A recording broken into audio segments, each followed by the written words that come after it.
Probate doesn't always mean you can't sell a property here in the state of Texas. Today I'm going to walk you through everything you need to know about going through the probate situation here in the state of Texas.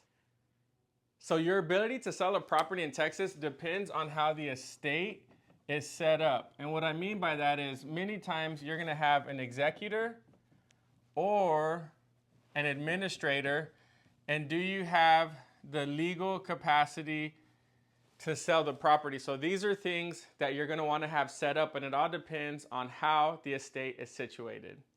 Once the court appoints an executor or administrator, that person is typically responsible for the sale of the property, paying off debts of the estate, and delivering and dispersing the proceeds to all the heirs who are within that estate. So before listing the property, the title companies here in Texas, they're going to want to see probate related documents. So don't get confused right now. So the title company is going to help you with this. A lot of the companies I work with end up having templates that they can send to you so that you know what is included in these probate documents. And then from here, the title company will know who has the legal authority to sell the property that is within this estate.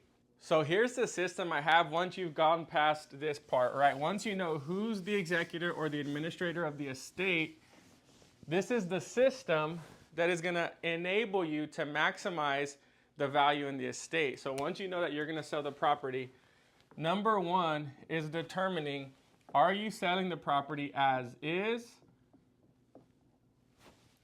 or are you going to make improvements to reach fair market value? There's a big difference in these two approaches. And I've got a system where I take you step by step so you can take the guesswork out to figure out, does it make more sense to do an as-is sale, or does it make sense to make the improvements to get above and beyond fair market value? So the first thing you've got to ask yourself, what's the condition if you want to go as is? And I mean, what's the condition of the property itself? As is oftentimes means you as the executor or the administrator and the collective of the estate have decided there's not enough money, or you don't want to use the money you have to fix up the property, so you want to sell it at a discount. I see families get trapped here all the time because they don't realize it is a huge discount that you're going to sell at to sell this property as is. And sometimes it makes sense. Here's what I mean. If the property as is and it doesn't qualify for your normal FHA and VA loans, especially here in San Antonio, Texas, you're taking out about 60% of the market. So these buyers represent about 60% of the buyers in San Antonio. So that only leaves you with really cash buyers and conventional loan buyers who are oftentimes investors. So here's the formula that we go through so you realize if this is going to be a good strategy for you or not. Okay, so let's take this down. Remember, who's the buyer here? It's an investor. Investors buy as-is properties. So what they do is they take an ARV, which stands for after rehab value. So let's say the estate in mint condition is worth $1 million. So let's say the estate is worth $1 million. The general rule of thumb is that investors are going to pay 70% of this value minus the repairs that need to take place. So 70% is about 300 grand. So right off of the offer price, if the house is worth $1 million fixed up, the investors want a $300K discount. This is the profit margin, right? And let's say the house needs about 100 grand in repairs. On a good day, you're going to get offers around 600K. That's the formula that investors in the state of Texas, especially here in San Antonio, are going to follow to see if it's a deal. And it doesn't matter what these repairs are, whether it's roof or foundation, electrical. This is about what they're looking for. If the repairs are more expensive than that, you can expect to receive a lower offer. Why does this matter? Well, if the estate isn't liquid or the heirs can't make up their mind on who's going to do the repairs, how long is it going to take, oftentimes this $600,000 is going to bring peace at a much quicker pace than going through and doing the $100,000 in repairs for you guys. So this is a big decision to make. This isn't something that we take lightly. So now let's look at the alternative.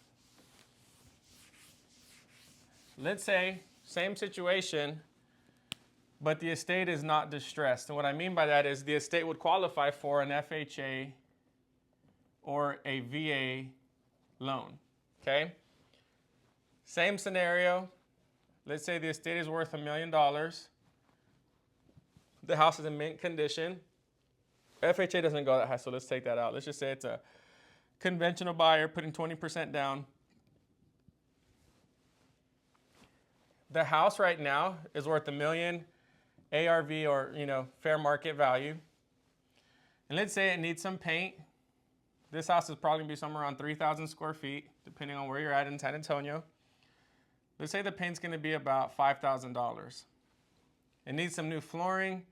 We're going to do about $10,000.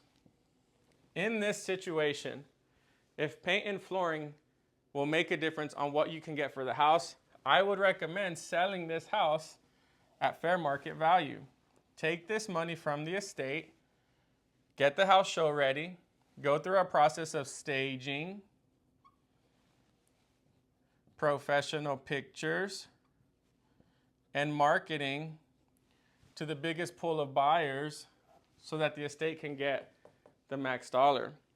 Where this wouldn't work, if you guys aren't in agreement, if you don't know if you want to sell the property as an estate, or if you want to keep it as a rental, or maybe somebody wants to move into the property from the family, well then the third thing that you could do, depending on the number of heirs, if the house is worth $1 million and there's 3 heirs, let's say 2 of them want to sell, 1 of them wants to keep it, this heir can pay off those 2 people.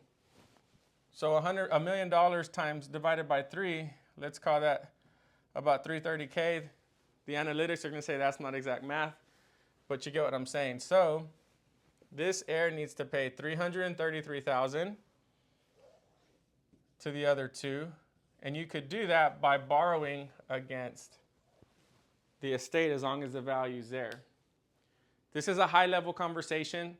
If you want to know more about what happens in Texas when you inherit a property, maybe there's a will, maybe there's not a will, reach out to me directly. I specialize in this type of transaction. Send me a DM or email me, jaime.aguillon@kw.com. I'll reach out to you and get you our 3-page packet that walks you through what you need to do from the moment someone passes to the time that you're ready to get the property on the market to sell, or you're ready to keep it and do something different.